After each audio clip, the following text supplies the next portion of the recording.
This first one from Tech Hippie. With Sea of Thieves, we have another MGS. Damn. PC and Xbox guys thought they had the one up on Sony on the P5. Nah, we're gonna get into this video real quick. Title on PlayStation 5, so showing superior shadow quality versus Series X. Could there be some minor hardware difference which explains why PS5 versus Series X shadow quality differences are a recurring thing? Surely it can't be a bug or an oversight at this point. Let's get into it. And this question from Shilon Xiao. Hello everyone, exclamation point. Interesting the case of Sea of Thieves, huh? In times where both games are nearly identical on PS5 and Series X, Sea of Thieves shows some interesting differences between those platforms. Would it just be a matter of quote-unquote pending further optimizations that would flatten them out, that would flatten out those differences? Or are we seeing an example of the developer trying to squeeze the best out of each console design? Now, Tom, you just spent a lot of time looking at Grounded on various consoles, where the narrative kind of shifted a bit in the, well, to sort of cut a long story short, the Xbox version was actually better overall than the PlayStation version. But even so, there were weird differences in there that kind of didn't make sense, and I don't understand why they were in there in the first place. Like, you know, why are there like better LODs on PlayStation 5? Right, and this has parallels with Sea of Thieves, which also has LOD improvements on PS5, as with Grounded, and shadows were sharper on PS5, and I guess Oliver, who did Sea of Thieves, I did Grounded, we both believe that it's a filtering issue. I think that's the most likely theory, with the same base shadow resolution on the actual shadows. So it's really the presentation of shadows at angles and at different ranges that are affected. Very strange situation with Grounded though, because through all the what you'd say are improved LODs and other settings, it actually ran at a lower frame rate on PS5, which to me and resolution. Yeah, the resolution. And resolution. Oh yes, I completely forgot. 1200p or 1215p max against 4K, which is, you know, it's a slam dunk for Series X there. It was so strange that I... And real quick, let me throw this in here. For all you guys who did not watch my video, 2 hours long, going into detail, talking about some of the PS5 tech. You know, one of the famous that nobody really talks about is the Smart Shift. And, you know, I don't want to go I don't want to go into too much detail, whatever, about that video, but go check it out. You know, it's a little noisy because I was trying to use my PlayStation camera to record while showing you stuff on the screen and videos, but it was a little noisy because I realized it had the game music playing in the background. So again, you can look at the video, just listening to what I'm saying, but as in the videos that I'm showing you, you could go check that out for yourself if you want to hear it a lot better. I had to go back and recheck, and it just kept coming up with the same results. So you say what you see in those situations, and that's what we see. With, I would say... and I'm at work if it sounds a little loud, noisy, or whatever. Let's get back into this video. It is clear that they didn't optimize PS5 to nearly the same extent.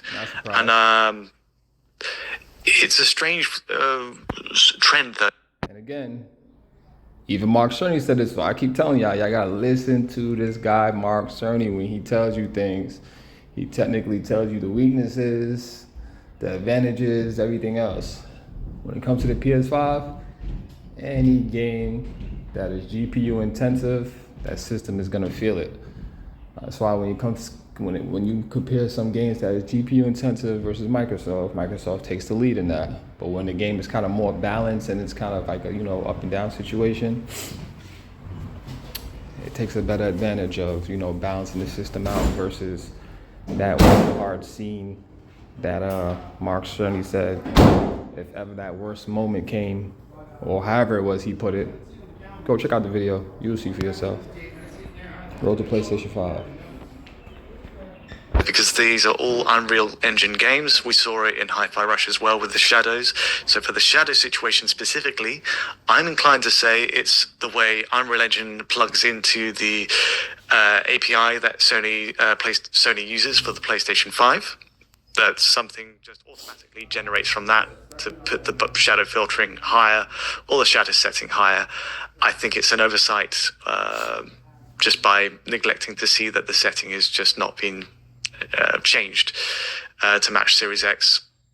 With LODs, this is again, we've seen it on Sea of Thieves and Grounded. It could again just be the way the engine interacts with the API and the developer just.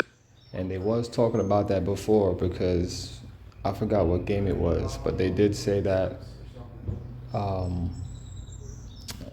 forgot if it was an article or was it Digital Foundry I said that, but they said that Unreal 5 engine, because it's used through the PC platform or something like that, it's easier implemented into the system than it is for Sony's own API. So they have to do a little bit of tricks here and there, and especially with this being Microsoft first-party studios that's doing this game, or even third-party, they're really not gonna, take the time to really utilize and do all the extra stuff and all that other stuff when it comes to that. Doesn't realize it. I don't know. It's strange. It's very strange though, because if you're optimizing the game, then you would have seen the frame rate in Grounded, that it's constantly wavering between 45 and 60, mostly 60, but it's still quite a lot, well into the 50s. And no developer putting out like a new port will be unaware of the fact to seeing the metrics. Long story short, developers either being lazy, or they just did that for whatever reason, nobody knows. Maybe Microsoft told them to do it. Who knows? Don't want to jump to conclusions or anything like that. But if you're a developer and you realizing that this ain't, it's common sense now. Let's go, guys. Let's go. So I wouldn't have said that it's an optimization push in any stretch for PS5. It's an oversight. I've been trying to think why this is happening. There shouldn't be a scenario where an Xbox studio. Oh, let's run that back. That boy face was looking a little like he like, bitch, you done blew our cover, you fucking cocksucker. Excuse the language.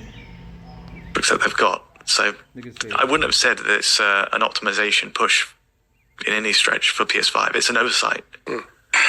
I've been trying to think why this is happening. There shouldn't be a scenario where an Xbox studio is putting out versions of an Xbox game for PlayStation that are superior in any way. Because, ultimately it's not in line with the brand, which you pointed out in your video. If you're selling what you're marketing as the most powerful console on the market, the concept that you're putting out a PlayStation version that has any advantages at all over Xbox is baffling to me.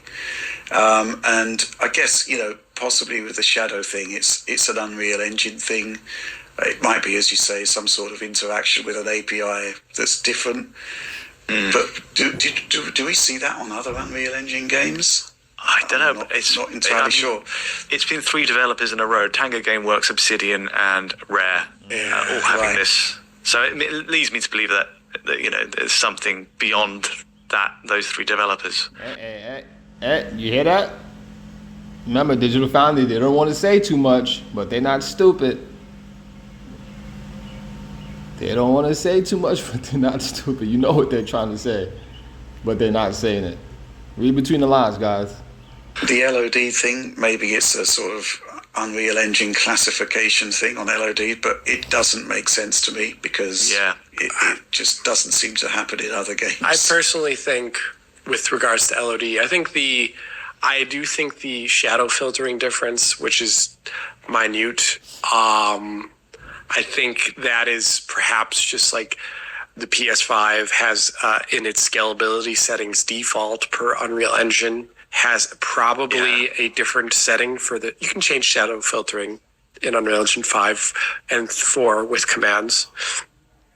and it could literally just be a different default. Another thing that I think is actually like with regards to the LOD, and it may be actually applying to the shadow filtering as well too, is that the original scalability settings that the Xbox Series X version is using for a lot of these late ports to PS5 is based upon Xbox One. And as they upgrade to PS5 for this current release of the game, they're explicitly going in and they're saying, well, we don't want to have Xbox One level settings. We want to have higher settings. This is a next gen console, current gen console. And they tweak them, but then they don't go back to the Xbox Series X version to bring that up in line with what it could always have potentially done. I don't know. Don't attribute to malice what could be incompetence, maybe. Yeah. Neither is particularly good. No, neither are good, but I do think a lot of this is oversight and some incompetence somewhere in this large chain. There is an Occam's razor situation to all of this, which is that, the most likely explanation is probably the right explanation. And it is likely the fact that these games are being developed later on than the Xbox versions. So, there's a different set of, perhaps even a different set of eyes doing these completely versions. different, probably. Very true. Yeah. Very true. And, there's no real need to update the existing Xbox version, which has been sitting, in the case of Sea of Thieves, been sitting there, with enhancements, I guess, over the years for the last 6 years. I'm not sure the tech has actually improved that much since launch. No. So maybe it is some sort of overhang from Xbox One. The Shadow thing, I think, is likely something different because, the likes of Hi-Fi Rush didn't appear on Xbox One. Right. So, Yeah, that's true. But yeah, there is certainly some oddness there. And I do think that I'm just asking that these Xbox studios are just a little bit more careful. There is the argument, of course, that nobody would have noticed this stuff if we hadn't highlighted it. But which has been brought up on Twitter by more than one person. True. But ultimately, it still doesn't sort of make sense with the concept that Xbox is the best place to play Xbox games. I mean, that's basically it, right? There With Hi-Fi Rush and Sea of Thieves, you might conceivably not notice the visual differences, and you could be happily playing in blissful ignorance on Series X and just assuming you've got the same experience. But with Grounded, it's such a different experience. Something. Yeah. Okay. Let's move on to the next question. Well, that wraps that up.